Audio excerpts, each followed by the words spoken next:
go ahead and introduce Dr. Ghosh. Welcome, everybody, to the NCASA webinar. We're really glad to have you here. Very excited to have Dr. Ghosh with this presentation. To give you a little bit of background, Dr. Sujit Ghosh is currently a tenured professor in the Department of Statistics at NC State. He has over 25 years of experience in conducting, applying, and evaluating documenting statistical analysis of biomedical and environmental data. Professor Ghosh has supervised over 35 doctoral graduate students and was awarded the Cavell Brownie Mentoring Award at NC State Statistics in 2014. He has published over 120 refereed journal articles and delivered over 150 invited talks and seminars around the world. He was elected a fellow of the American Statistical Association in 2009 and served as president of the NC chapter of ASA in 2013 and the president of IISA in 2017. During 2014 and 2017, he also served as the deputy director at the Statistical and Applied Mathematical Sciences Institute, also referred to as a SAMSI. With no further ado, Dr. Ghosh, I'm going to put it over to you. Thank you very much, Susan. Thanks for the kind intro, and welcome everybody. And those of you who are in the same time zone as mine, hope you are having something to eat during the lunch time. So I'm going to talk about some basic things that you might have encountered, especially if you're in biostatistics or survival analysis. And one of the most popular model, in fact, it is sometimes the most cited paper in statistics by the D.R. Cox proportional hazard model. But there are some limitations, as we will see throughout this talk. So I said possible hazards, or as it's a pun intended. And don't be scared with this biohazard sign. This is about hazard function, not really. There is nothing going to happen with the biohazard here. So with that, the plan is I'm going to go through some very simple examples about when we typically use this and what might lead to the problem. But coming to this era of data science, when we typically use machine learning methods without sometimes paying much attention to the model or the structure of the model, then it can lead to some kind of an erroneous decision, or which could be dangerous if it is about medical studies and so on. So I'm going to get to that. And then I will try to talk about some possible solutions. Of course, I'm not claiming that's the most perfect way, but this is one thing that will avoid some of the things. And I'll try to come up with an example, which is from a clinical study. And I'll try to show how a little more sophisticated models can address more complex nature that we typically see with lung cancers and so on.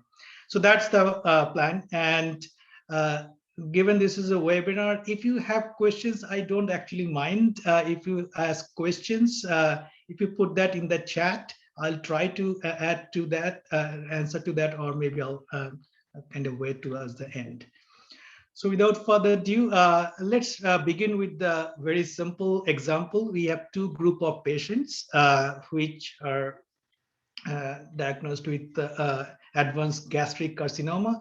And there are two treatments. Typically, chemotherapy has been there for a long time. And also, if possible, one is also given radiotherapy together with that. So there are two groups, which I'm calling the covariate Z0 group, which receives the chemotherapy, and the other group receives chemo plus the radiation therapy. And they are followed over certain, in this case, 8 years. So it's a long time series of data, longitudinally followed. But with medical studies, things get censored. That means if someone entered and the study was stopped within 1 or 2 years, we don't know the status of the person, whether he or she survived and for how long. And that creates what is called right censoring. So we know that someone survived, but we don't know how long, and that creates the right censoring. But nonetheless, our goal is to kind of compare these two treatments based on these patients, and there might be a patient level differences that needs to be taken care of as baseline covariates. But for the time being, I'm just comparing their survival times only to keep the matter simple.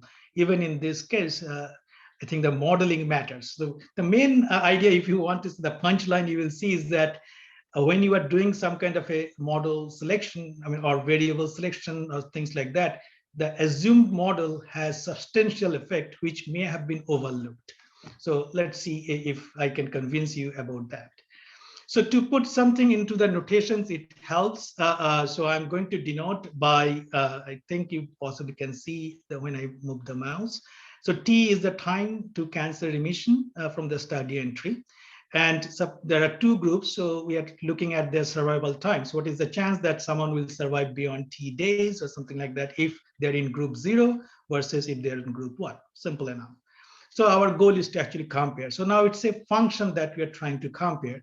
So one criteria could be like I can look at the difference of these two functions, weight by a certain amount, because we possibly don't want to give too much weight when they're at the entry level versus when they're at the end of their life, maybe when they're at the middle of this whole survival time. So this can be chosen, but right now I'm not making any assumptions, but this could be one way to compare this type of things. And if there is censoring, of course, then we get to observe the minimum of these things and the censoring time. So that means that if some study was closed at 8 years and a lot of patients possibly were surviving, then the survival time T is not observed. Only thing we know that the actual observed time is at least as large as T, or bigger than, of course, C. So, but we get to know that too because we know when the study ended. So that's the observed survival time, and that's a censoring indicator. And a reasonable assumption is that these things are being generated from some distribution, IID, this, by the way. So here, this whole triplet is IID. So I'm not assuming they're the same survival time. So this whole triplet. And we also make an assumption of called non-informative censoring. That means the fact that the study was stopped not because a certain group had an adverse event or something like that. It might happen. In that case, that is informative, but we are excluding that fact. So this is a very standard set of assumptions, and we'll try to see what happens with that. So let me go through some figures which might give us a better idea. So let's take about these two groups. I'm plotting this dotted or dashed lines as group 0 and the solid line as, so several functions is always a decreasing function. It starts with 1 and decreases to 0. That's the property because of the probability.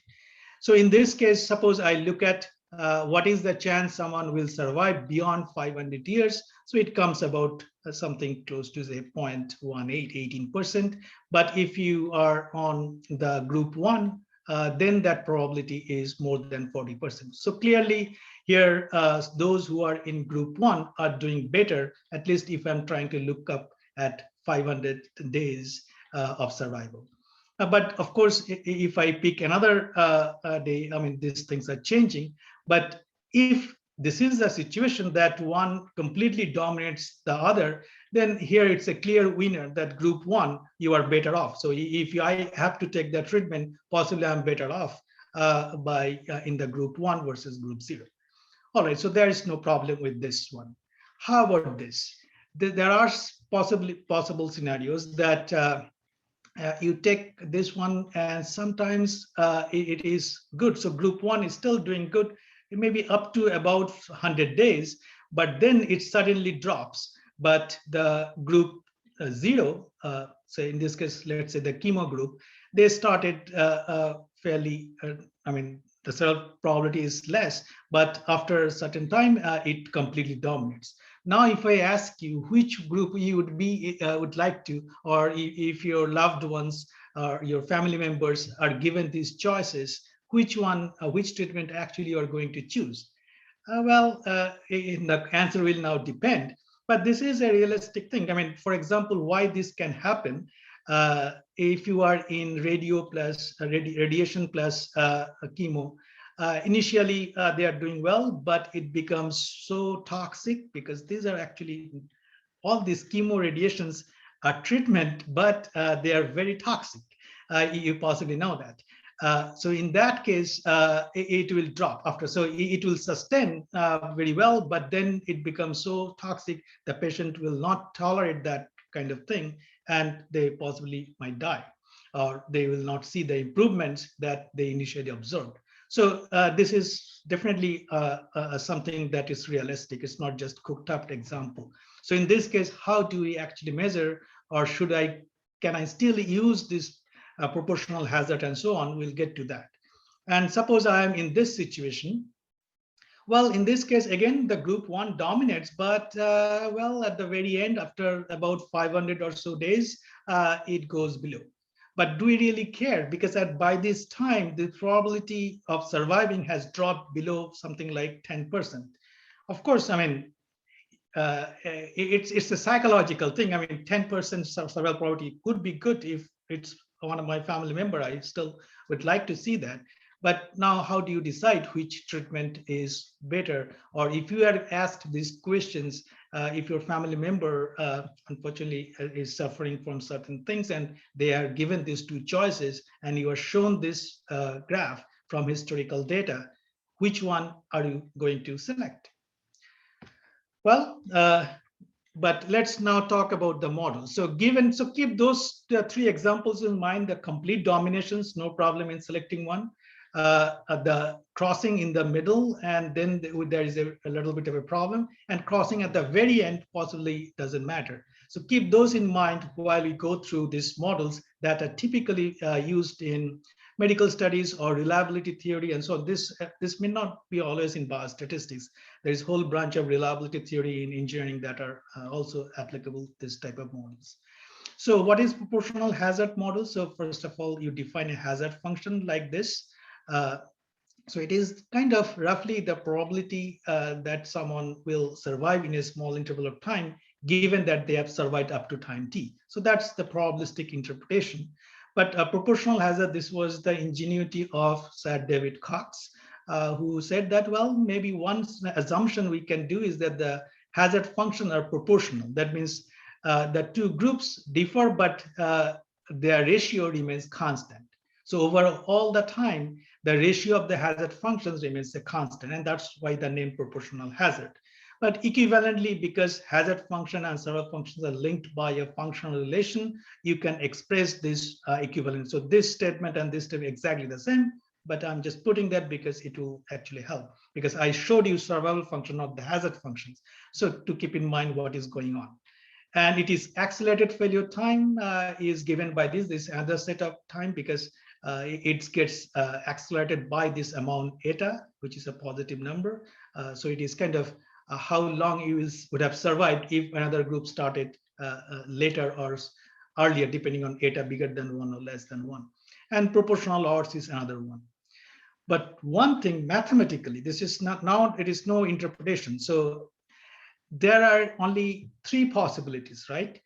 Here eta can be just equal to 1. Then, of course, in all of these cases, there is no difference. The survival function in both groups are the same. So there is no difference whatsoever. If they coincide, they'll coincide. But then there are two possibilities: eta bigger than 1 or less than 1, right? But if it is bigger than 1, then you can show for every value of t, S1t is, so that means that would be a complete domination by this group over that. Or if eta is less than 1, then 1 will complete dominate that.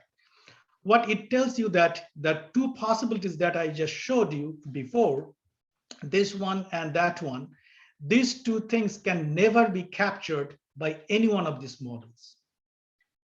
So it's no point in choosing between these models if the survival functions in this very simplistic case of two groups had some kind of a crossing. These models are not going to capture that. But now, if you still assume this model to estimate the survival functions, let's see what would be the consequences of that. But before we get to that, this is the real data that I showed, and it had this crossing. So, but suppose I didn't notice that. I am using machine learning. I don't care about looking at the plots and things like that. I just throw in a bunch of machine learning methods and I get output. So if I would have done that, then what will happen if I assume it's a Cox proportional hazard models? because it doesn't ever allow it. So the first time one dominates, this will never allow it to cross. So it will keep dominating, and it will possibly say, well, the chemo group is better one because it is a complete domination, or maybe there is no difference between them, depending on the statistical test you use. There are lots of tests, the log rank test and things like that. So, but if you are making that Cox proportional hazard assumption, because it mathematically doesn't allow for crossing, this is the estimate you are going to see, and you will see that this difference that you have seen here, one might argue that this difference is not practically useful, and so it is fine.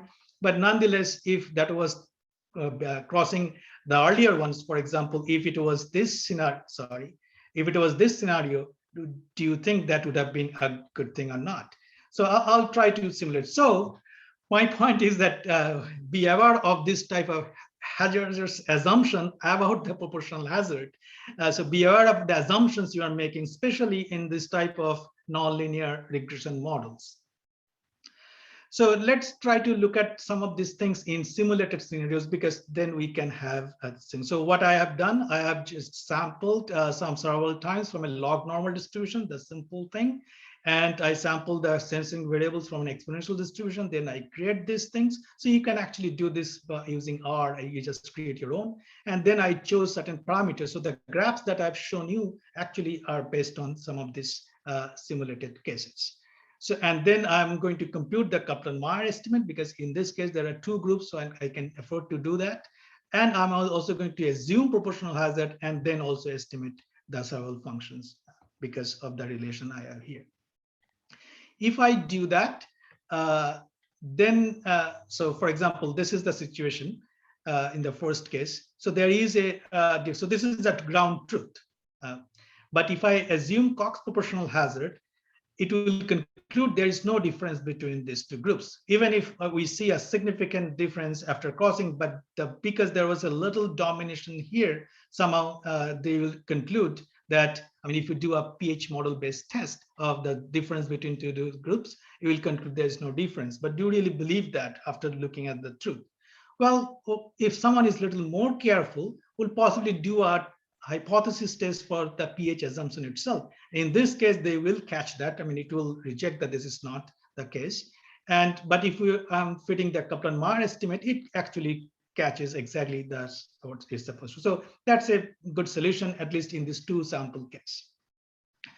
But the point I'm trying to make, sometimes people don't care to do this type of test.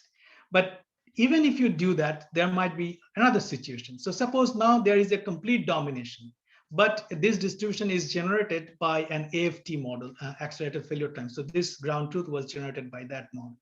Now suppose I fit a Cox model. So Cox models doesn't allow for crossing, and here there is no crossing. But another interesting aspect is that it is going to inflate the difference. So here, if I fit a Cox model, and then try to look at the difference, say at 200 days, what is the probability of someone? So this is really bad, this treatment. I mean, both is going, but here and pH is going to tell you that it is bad, that there's no surprise there. But the amount of difference that it is going to say that this is so good, that might be not correct. So here, this amount of separations they have at say 200 days, or you can pick any other day, this would be much more inflated. So in this case, pH is not correct. The assumption AFT is the correct one, but if you still use pH, it will just inflate the difference. So it will say it is more much better than it is actually. So that's another aspect of it, even if they are not crossing. So only the crossing is not the problem, the modeling assumption itself.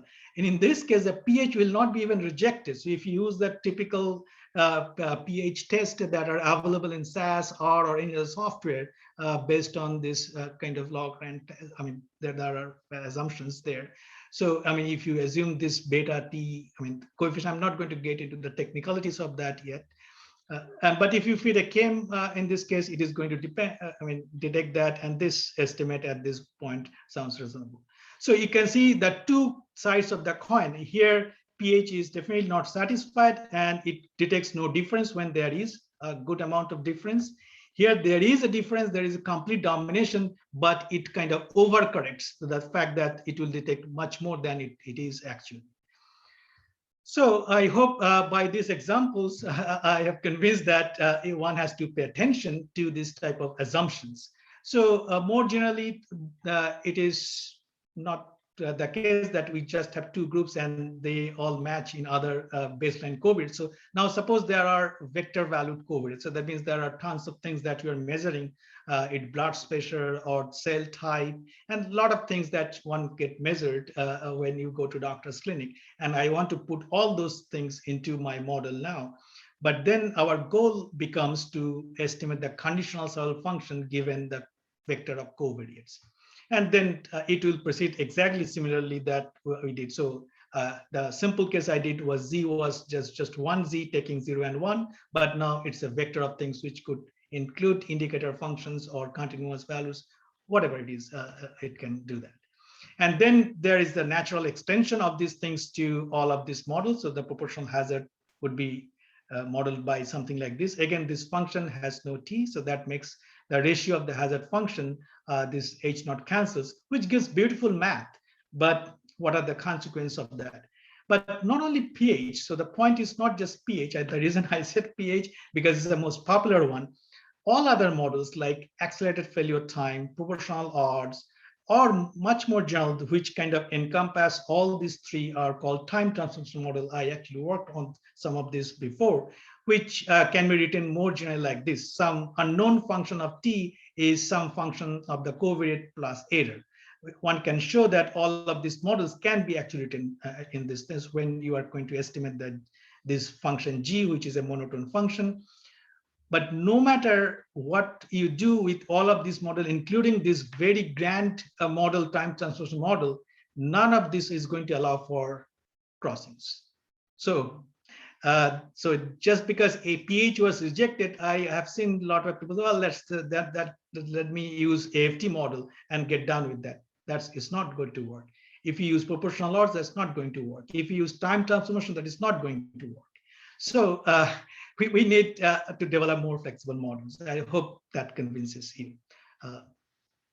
But how this is typically solved, usually one introduces something called time, because the proportional hazard model, you can see if I take the ratio, this thing, the beta is fixed. So this is a fixed function, there is no T. So the way to handle the non-proportional one, typically you make this beta a function of T as well, and then the proportionality is nullified.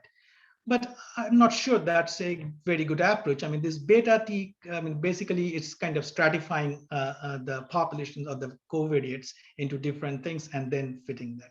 I'm not sure that's very appealing to me, at least, because once this is no longer proportional hazard, why insist on having that structure at all?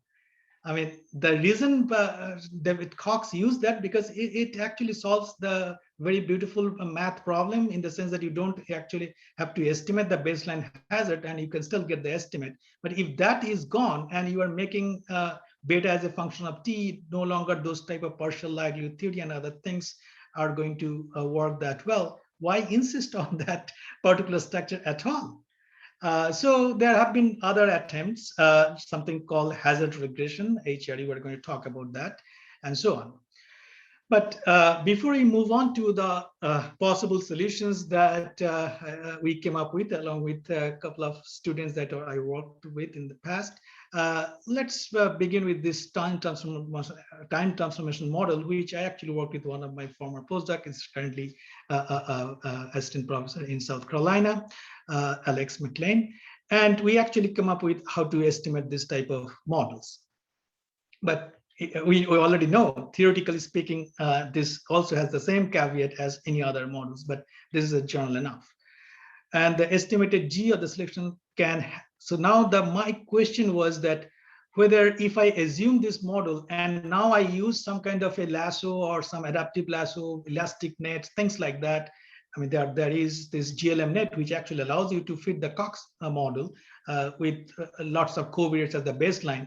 What would be the consequence if I just disregard the fact that this model itself is not capable of actually catching this type of crossing things, which are more complex now than just with only two groups. So this was investigated with one of the students right now. He is a graduate student, Alvin Schreng, and he actually did that as a project in an undergraduate summer program. And then he continued and worked through these things, and this paper got published last year. What we have found is that, so this is a very famous data. So this is based on real data. It's not cooked up. It's totally based on data sets, and there are lots of covariates. So this is like HIV treatments. There are different treatments, and they are trying to compare. And these are some of the covariates. I will not have time to go through the details, but I'll give you the gist of that. So what we did, we'll say, let's take this thing, and I'm going to estimate these parameters using some model like HERE, the hazard regression something, and I'll fix that. And then I'm going to use this realistic model to simulate data from different things, and then apply a lot of these penalized methods and see what happens when the assumptions of pH may not be true. What happens to the variable selection problem? So here we are looking at percentage of the time that particular covariate was selected. So if this covariate is 0, that means that is inactive. And if this covariate value is not 0, that means that is active, let's say. And these values were chosen because that's actually came from real data. So we wanted to be as realistic as possible, not just cooking up things. And these things we set to 0 because that was found by different analysis. So if I fit a pH model, and this is generated from a pH model with this things as the coefficient values, it performs very nicely, no problem. If I fit a penalized model here, actually it doesn't work that well. So it picks up this variable only 78% times when it is active, and when it is not active, it is still picking up 26% of the times, and so on. And if I fit some other models, the hazard regression that models actually the conditional log hazard using kind of a linear spline methods and so on. And it can actually also talk about the time and covariate interactions. And so this is much more sophisticated, and it's not as simple as fitting a pH model. But and it does some kind of a stepwise regression type things to figure out which covariates. So nonetheless, without getting into that, it performs reasonably well, actually. And it doesn't detect any type of interactions because pH model doesn't allow for this, and it automatically detects that as well. So it works pretty nicely. But suppose I now keep the same coefficient and change the model to AFT and still fit pH without testing for it and things like that. Things get pretty wrong in this case. So here it only selects less than even 50% of the times the things. And here this inactive things is being selected almost 62% of the times, and so on, whether the other things seems to be working much more reasonably. So the point I'm trying to make is that when you are fitting this stuff, machine learning methods, without checking the structural nature of the model itself, can be very misleading, and it could lead to very erroneous things, like at this type of almost realistic simulated data sets that we have seen. So now, how do we get around some of this, and how do we fit this model? So this is something I have worked on almost over a decade, and so we were trying to model some kind of a, let's say, hazard function, and then the cumulative hazard like that. And suppose I expand the hazard function by some kind of a basis functions, and I'm going to pick one of my favorite basis functions called Bernstein polynomials, which actually preserves a lot of shapes, because when we are working on this type of hazard function, if it is a decreasing, increasing bathtub, it can actually, if you knew that kind of shape, it can be imposed. So that's one reason, which is that. But more generally, if you take a basis function, and then the hazard function, the cumulative hazard can be written like this, and both hazard and cumulative hazard in this case can be shown to be a linear function of the coefficients. And here this m is going to increase with the sample size. So it is kind of a sieve approach. So it will approximate almost any continuous functions you want. So one particular basis functions is the Bernstein basis functions that I have been using for a while. I mean, you could have used the B splines as well, but in terms of the asymptotics, it's pretty much the same. Here, the point is that you don't have to choose the knots; it is automatically fixed, which may be good or bad, but nonetheless. So it has this property that it uniformly can approximate something on a closed interval, and that means that whatever that hazard function was there. So there is no covariate yet. So it is oversimplified situation here. And to make sure that is a legitimate hazard function in the sense that it is satisfying this, I have to kind of extend that so that it's a hazard function for every m. So this is a legitimate hazard function for as long as this gamma are non-negative. And interestingly, the likelihood equation can be written in a closed form like this, and one can show it's a nonlinear function in gamma now, but this is actually can be shown to be a concave function. So this and so it has a unique minimum for every m, and you can find it. And even if you use some kind of a quasi-Newton type approach, where you specify the gradient, the Hessian, it actually converges very, very fast for every m.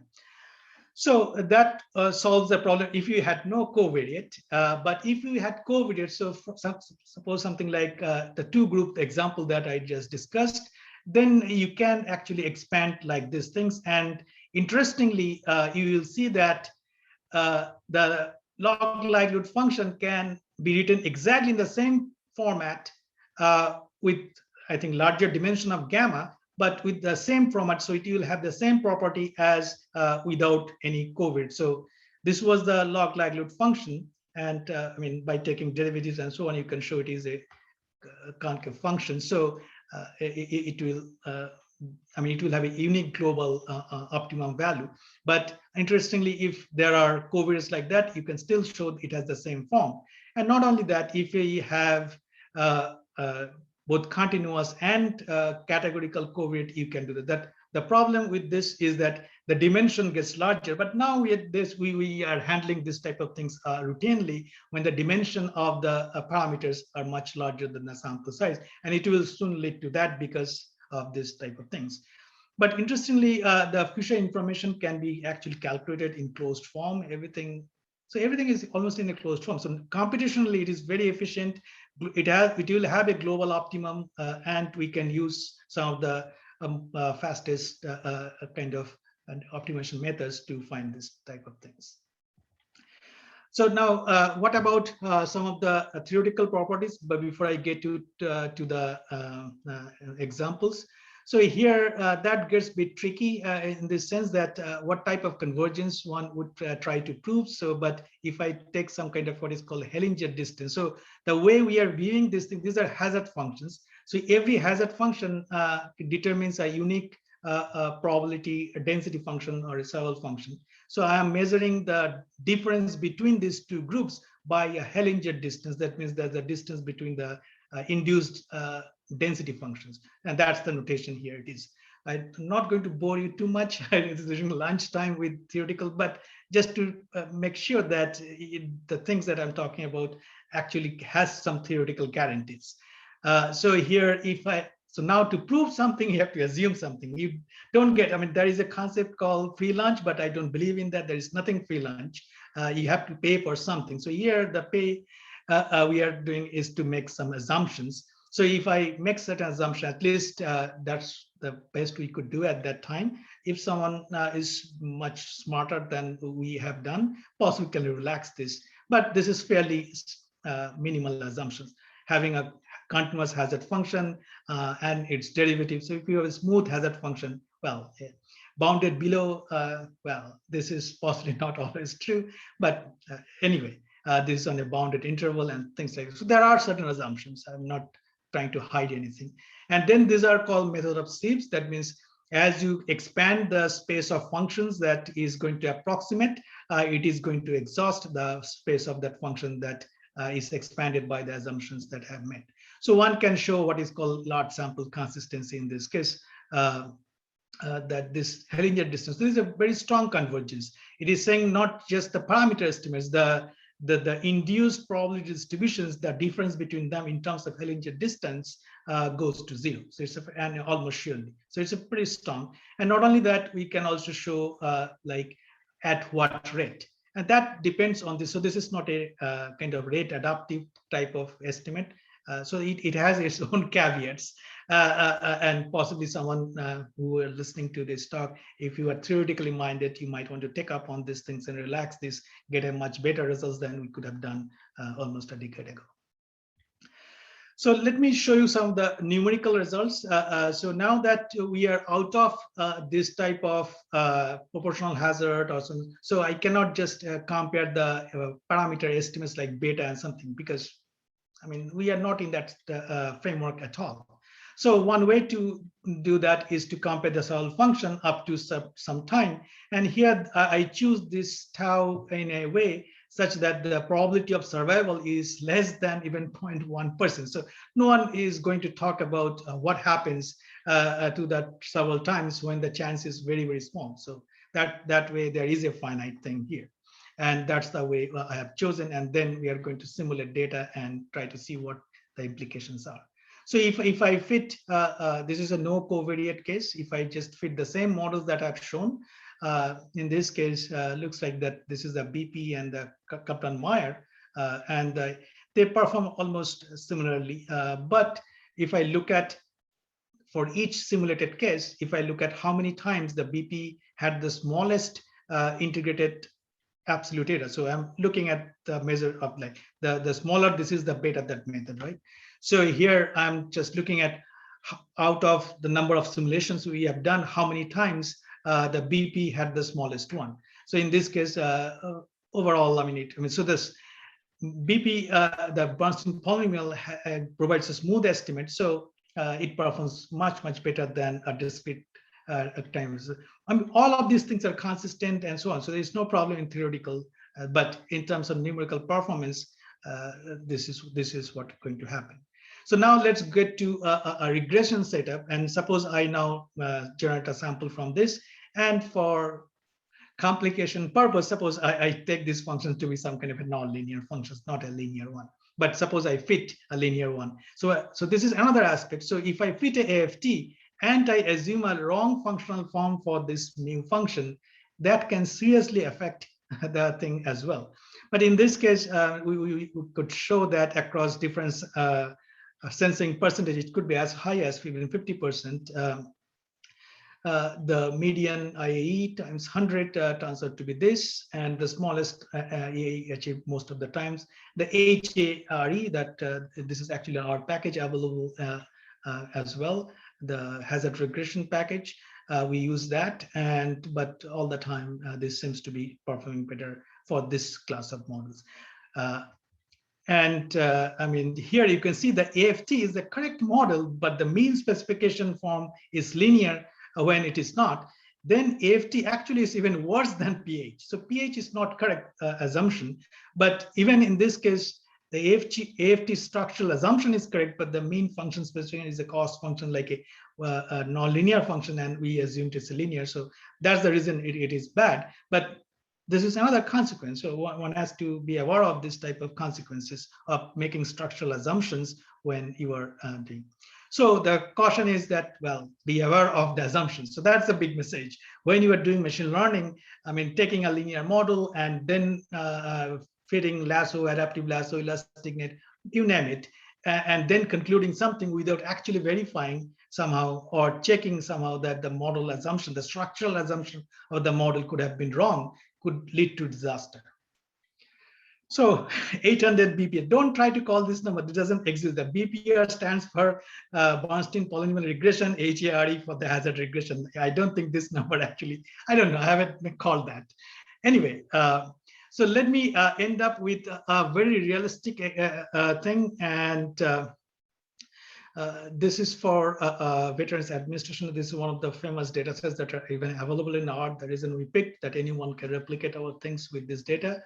And we use some small subset of the covariates from the larger one by looking at the previous literature. But here the point was not the variable selection. It was what is the consequence of making an inference based on an incorrect model.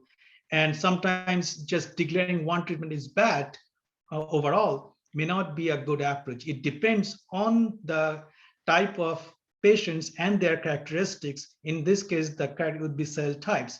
So this is something that might have been missed with this very classic data that a lot of people have analyzed. So I'm going to go through that. And there's a lung cancer data. I have a personal history to that. In fact, my father was suffered from esophageal cancer, and I lost him during that year. And I spent actually a lot of time with in the hospital talking to doctors. And then I started looking into more deeply, because I was actually given that choice. I mean, would you say that, I mean, they had a board of directors and they said, I mean, now these are the therapies, which, so why you are asking me? I'm not the doctor. And then I want to see the history of it. And then I got into these things. So this has some personal connection of why I got interested and tried. So I actually invested some time in learning about these things. So there are different cell types that can affect this type of lung cancer. I mean, so it could be adenocarcinoma or squamous cell or large cell. And somehow a treatment I mean, here there were two treatments, where the standard chemo versus chemo. So here, which you will see, I'll try to show you by fitting the models using the Bernstein that I explained, is actually the cell type determines what type of treatment might be better, which is sometimes overlooked. And that's unfortunate. So let me see, try to explain what we have found. So here we are looking at two different treatments. So let's see these two figures. The treatment here was 1 and treatment 2. So they have the same cell type here. So remember, there were this 4 cell types: squamous, small cells, adenocarcinoma, and the large cell, right? So 1 and 2 here is going to mean the squamous and small cells. So that's the numbering we are using. So here these are categorical covariate. So if I look at two different treatments, the standard versus the test chemo, well, in this case, these two, if they have the same cell type here, the two treatments seems to be very similar. So here, what I'm plotting the survival time as a function of Karnofsky score. Oh, well, I forgot to mention about Karnofsky score. I mean, here, the larger the value, the better. 0 means someone is almost dead. So that's how the Karnofsky score are. So these things definitely depends on the Karnofsky score, which is kind of an index-based method without going into the details of it. But now, suppose I look at this two. So here, both of them are given the same treatment, in this case, the test chemotherapy, but they are of different cell types. And look at the drastic difference between these two. So there is a very strong interactions and a very nonlinear one between the treatment and these two cell types.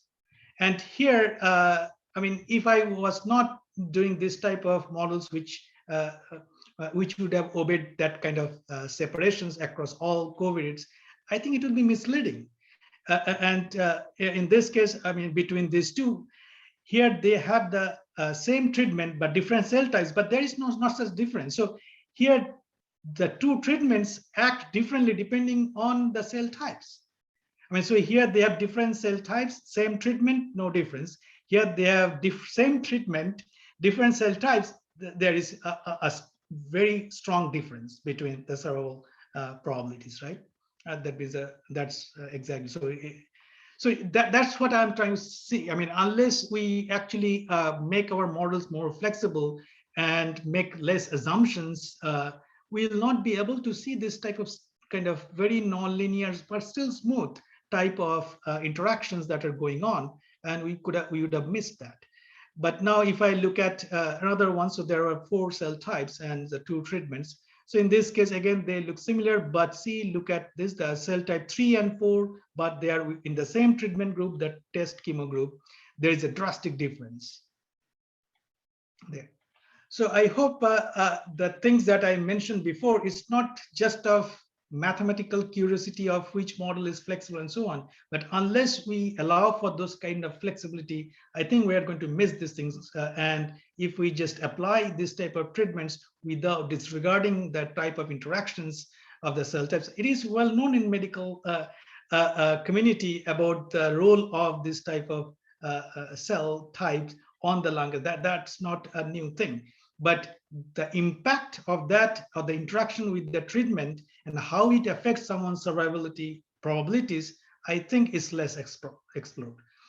This is a simple illustration. I wanted to keep it simple, but if you make it a much more complex model, and then you have to be ready to make complicated implications as well. So that's exactly the point I was trying to make. And maybe with the rest of the time, I'll just make some concluding remarks. So I'll try to give you a chance to ask questions, and maybe I'll learn something we haven't possibly explored. These are some academic claims that we are making, that in this case it works and so on. But there are several things that we have not explored, and still I'm trying to explore things.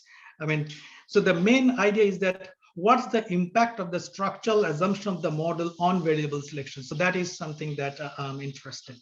And looks like it can be a severe things, and it can have pretty significant contribution, or it can be dangerous if we ignore that things and just declare one treatment is superb than others. And it's a breaking news on the 7 o'clock or something like that.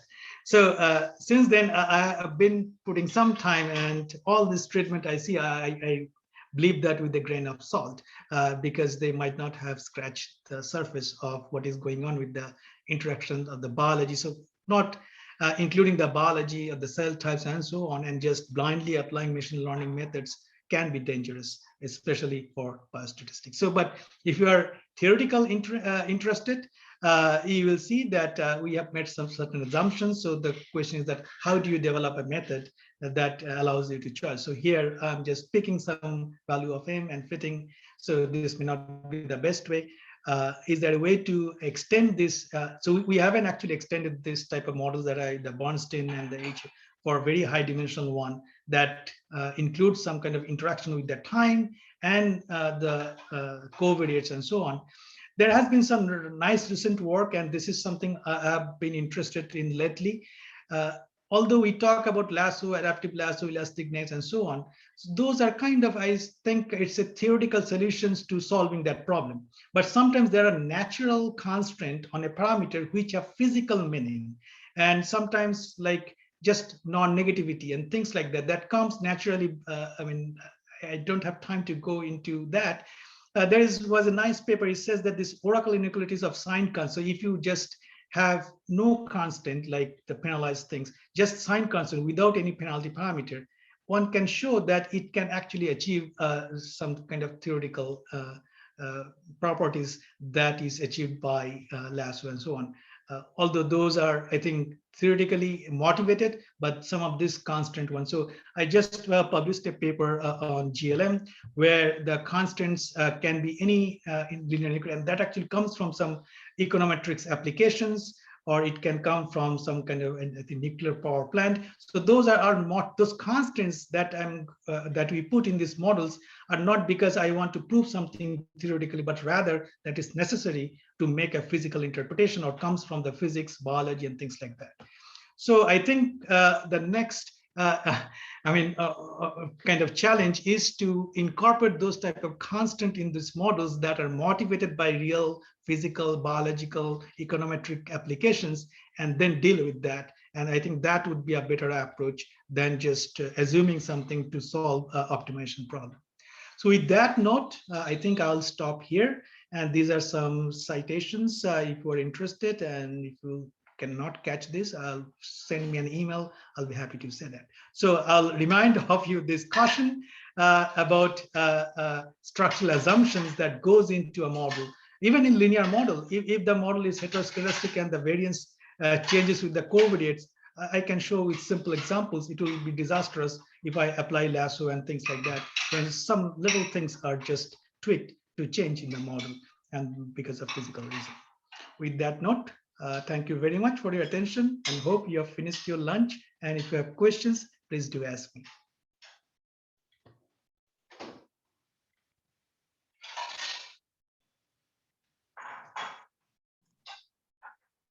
Was awesome. I have a quick question, Dr. Ghosh. in terms, did you say that you did create an R package for this? And if so, what was the name of the R package? For our methods? Mm-hmm. No, I don't have the R package, but I think the R package was for that HAR, the hazard regression, that has the R package. But I had one undergraduate working with me, but we haven't finished the package yet. So, but if someone would like to join this effort, I mean, I'll be glad to do it, because we haven't actually fully solved these things. This is for low dimensional problem. We can do this type of regressions, but high dimension is still a territory that we haven't fully explored. Have you thought about comparing, or what are your thoughts on comparing this method to some of the survival tree methods that exist? You can do that, but the thing is that, I mean, the interpretation, I mean, how would you interpret at the end? I mean, you will definitely get something, but I mean, the thing I was showing before, like this interpretation type of things, it actually gives you a very decision oriented thing. So here it tells you that if you are this type of cell types and then there's a big difference. I mean, in this case, if I had a cell type 4, then I should be on the test one versus but if I am on a different one, like I cannot distinguish between this treatment. So this has an interpretation. So as long as I think those things can be shown to have interpretable inference, I think I'd be definitely say that would be definitely a viable approach. Awesome. Any other questions? Yeah, I have a quick question. This is Sean Harris. I know in one of your earlier slides, you showed an example where the Cox proportional hazard was giving some not so good results. And then you said this happened even though the proportional hazard assumption test looked okay. So my question is there any hope for using the Cox proportional hazard? Is there any, like, if you can't trust that test, what do you go with? Well, I mean, remember that example, I mean, I showed for kind of a finite sample scenario, it can happen. But if you have a very large sample, I mean, which is actually not that common with the biostatistics, because collecting data on patients takes time. With a very large sample, you can show that these tests are possibly going to retake at some point, but it may not be the case. I mean, the similar example that I showed, that it can sometimes detect that, because, and that case, the one that I showed, I mean, the thing is that it will make the right conclusion. So in terms of physical conclusion is not a problem. I mean, this is the one I think you were referring to. So in this case, the true model is actually AFT, and there is a complete domination of group 1 over group 0. So in terms of practical conclusion, it will not change, but it is going to it is going to inflate the goodness of one treatment over the other when it is not.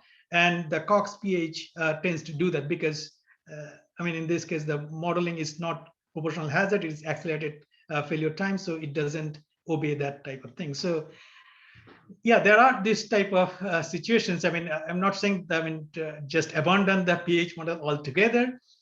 They should be done, but maybe we should try to explore some other models as well to see that we are observing similar estimates, maybe. Thank you.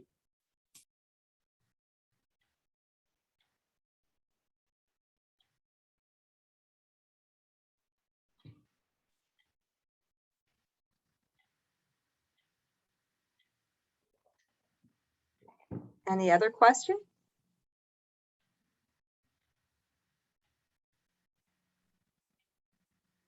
Dr. Ghosh, I want to say thank you so much. This was a great webinar and it was very interesting. This will be available on the YouTube channel from the NCASA. If anyone wants to go back and just re-listen to some of the pieces, a lot of great information in here. Thank you for joining us for your lunchtime, and hope everybody has a great day going forward. Thank you very much. Bye, everybody.